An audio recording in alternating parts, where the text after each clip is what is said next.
hazy day in Denver gets the Colorado media to finally notice that Montana's been burning all summer. President Trump gets ready to dismantle DACA. He's in an impossible situation. As a Republican from Colorado offers him a way out. The story of beer kegs held hostage in a business dispute. The artist turning golf carts into something unusual. And Broncos Country looks to see if we threw away all of our old Brock Osweiler stuff. Next. There is a city in there somewhere, I promise you. Denver is in the soup today from all the fires burning to the north in Montana. These are not new wildfires, though they are newly of note here with the shift in the winds. Our meteorologist Corey Reppenhagen explains. Today on Lookout Mountain, you couldn't. Greeley's been gray, like staring into the rainy side of a storm that doesn't exist. Shane Brown snapped a surreal shot. And get your camera ready. If our sunrise looked like this, then sunset should be spectacular. The same stuff that's making our air nasty to breathe, even dangerous for sensitive groups, it will light up the sky tonight. That, of course, was not Corey Reppenhagen. That was yours truly, showing you some of the most impactful photos of the day. The way that Corey explained it, there's now a trough that is pushing a front down into Colorado. The smoke that is here may dissipate this evening, but it is likely to stick around for a couple of weeks' time. But now we're starting to get the full flavor of what they've been dealing with in Wyoming and the Dakotas for some time. And that is because Montana has gone from a crisis to a disaster. The governor there made the official disaster declaration on Friday. 500,000 acres burned and 2 firefighters were killed felling trees.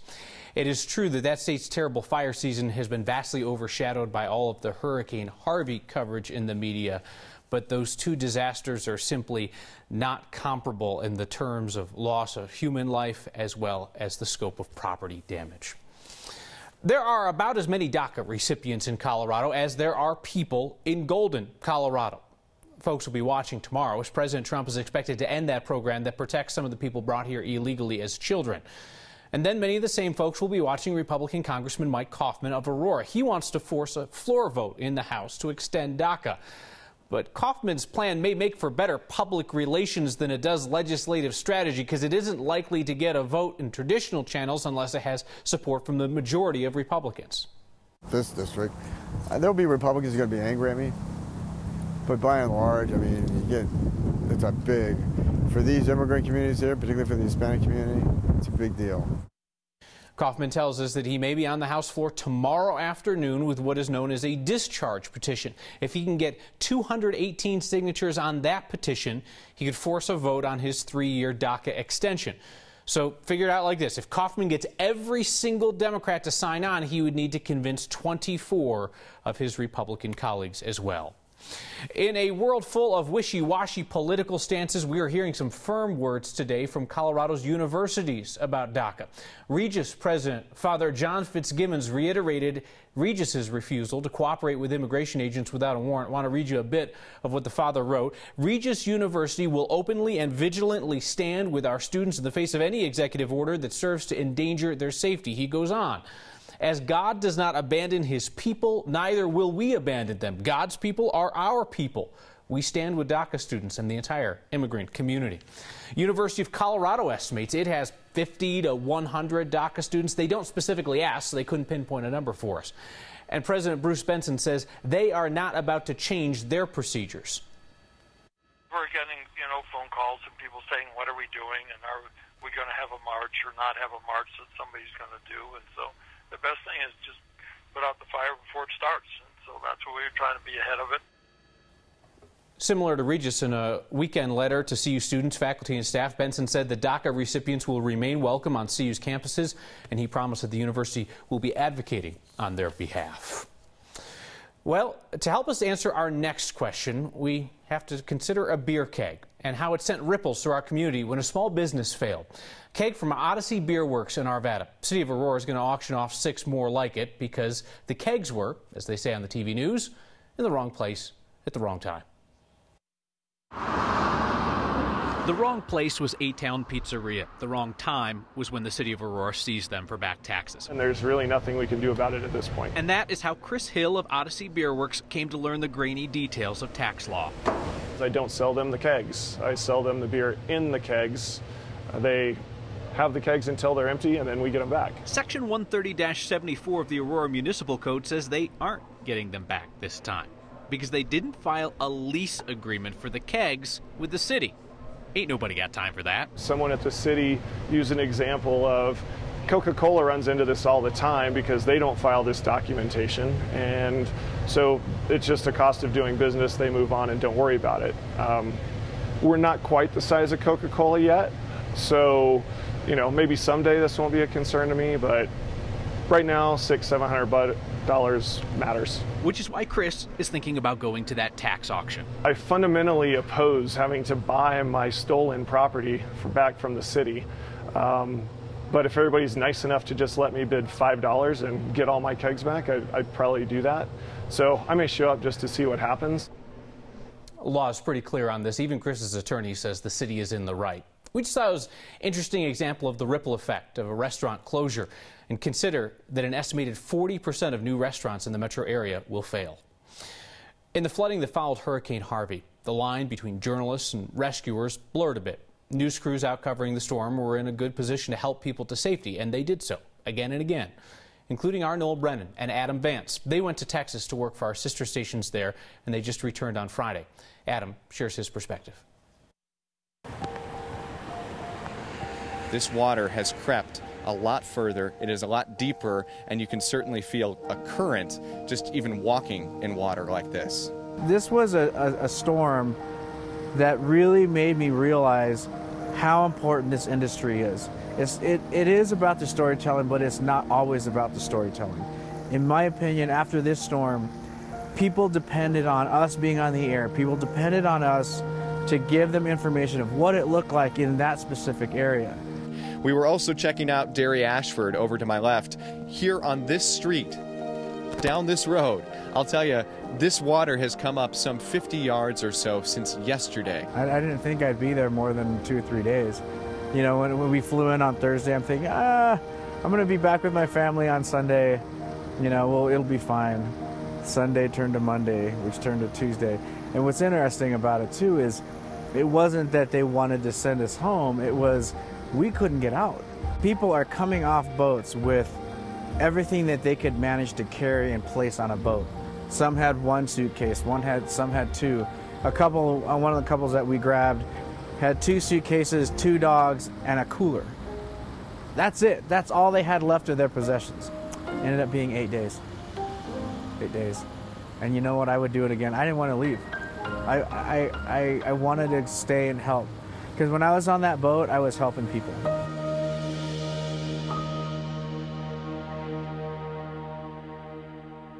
Well, nobody wants to be broken up with. I mean, if you offer somebody $116 million, you kind of think maybe I got a chance. And I've had one woman break up with me, and she's always the one where it's kind of like, hey, wait a second, what's up with that? Brock and the Broncos get back together, and this guy stands to make some money from the deal. The haze stays. Temperature drops this week. And if the best part of your golf game is driving the cart, there are local artists working on an upgrade. Next.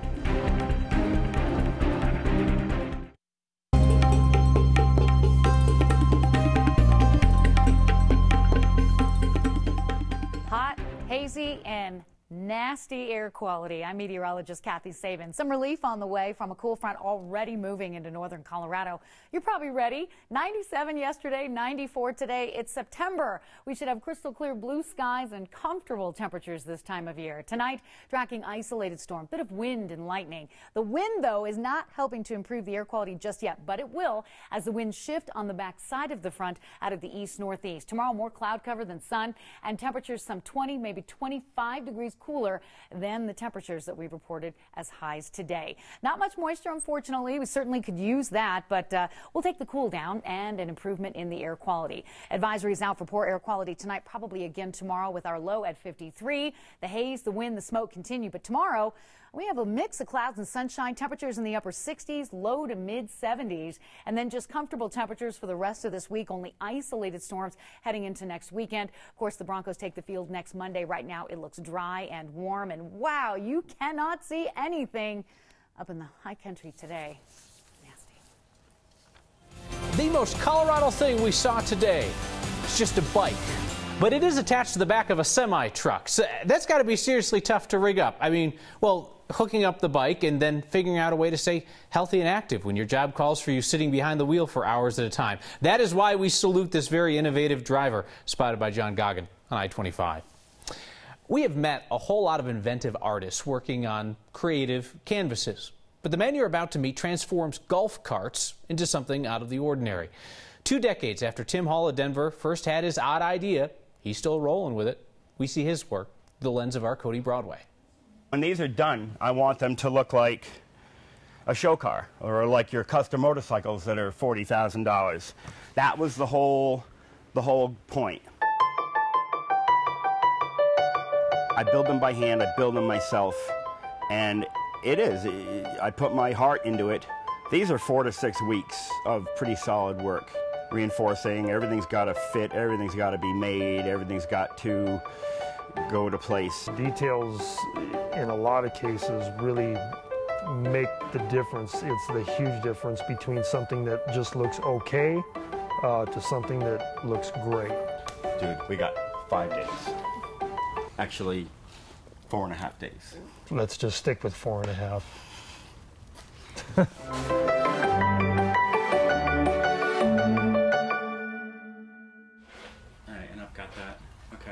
Yeah, because I can see gaps. So, yeah. However the wooden blocks are, we can... I began this genre of work in '98. One night I sat and drew a bunch of designs on golf carts. A baseball, soccer ball, just plain ball for a Remax or Pepsi logo, and then a soccer ball, basketball.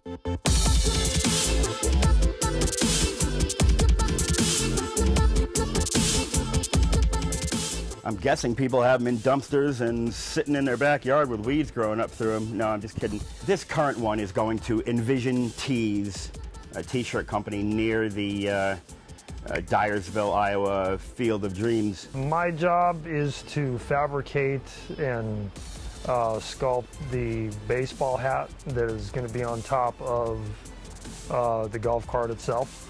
I started making them, making armatures with styrofoam. It's a cool thing when you have other people involved. When it's just you, it's a miserable, lonely task. I've never given myself credit for what this has come out to be, and these days, as I look at them, they impress me more than ever, and other people are seeing more that it's art.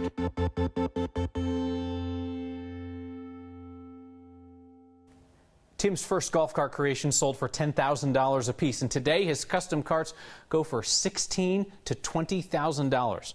For what it's worth, we looked up the average price of a new car these days, $35,000. This program seems to attract a lot of online trolls. Dr. Max will stop by and tell us why people become trolls in the first place. And take it from the guy who got stuck with a lot of Brock Osweiler memorabilia. I hear more requests for Brock Lesnar than I hear for Brock Osweiler. Some people are thrilled to see him back in town. Next. All right, who kept their Brock Osweiler jersey? Anybody? How about the Osweiler trading cards? Our Victoria Sanchez stopped by a sports card shop where Osweiler went from hot to not to second shot. I don't have customers, I have collectors. Hey, you got any Brock Osweiler cards? What year is it? Clearly this isn't a frequently asked question. Conservatively, it's been at least 365 days. But the prodigal son returns. Well, we've got a Broncos section. So shop owner Mike Fruitman started looking for an Osweiler needle in a very large haystack. Boom, mother load. 1, 2, 3, 4, 5, 6, 7, 8. In total, 21 cards. That I thought I would never sell again. In 2015, Osweiler gear was a top seller. They were flying off the shelves to the point where it wasn't hard to keep them in stock because they were just all gone. Then he left. So I was shocked that they actually brought him back because I think that there's some hard feelings. And those hard feelings aren't soon to be forgotten. It's almost like fans are the scorned lover. Well, nobody wants to be broken up with, and I've had one woman break up with me, and she's always the one where it's kind of like, hey, wait a second, what's up with that? Pushing emotion aside, what's Osweiler's stuff worth? We sold cards of his well into the triple-digit range. That was then. Here, you can pick up a card for $1.50 to around $15. Oh, no. For card collectors who couldn't get rid of Osweiler stuff, his return is bittersweet, if only to make a few bucks. Only for that. Other than that, I was like, oh, why are we doing this again? We've already done this. A second chance for Osweiler. And he'll have to do one thing to get the Mile High City's love again. If he gets out there and he's throwing touchdowns, we're getting W's, all is forgiven. For Next. Thank you. Oh, my pleasure. I'm Victoria Sanchez. And I got to say, Osweiler came back to Broncos practice today, faced the reporters. He had a great attitude, really, about his fall from NFL sort of stardom. That said, he does have many millions of reasons to be gracious about it. He's still getting paid by the Cleveland Browns, and he doesn't have to play for the Cleveland Browns. We get psychological about our feedback segment tonight. Dr. Max delves into why some people choose to become online trolls. Next.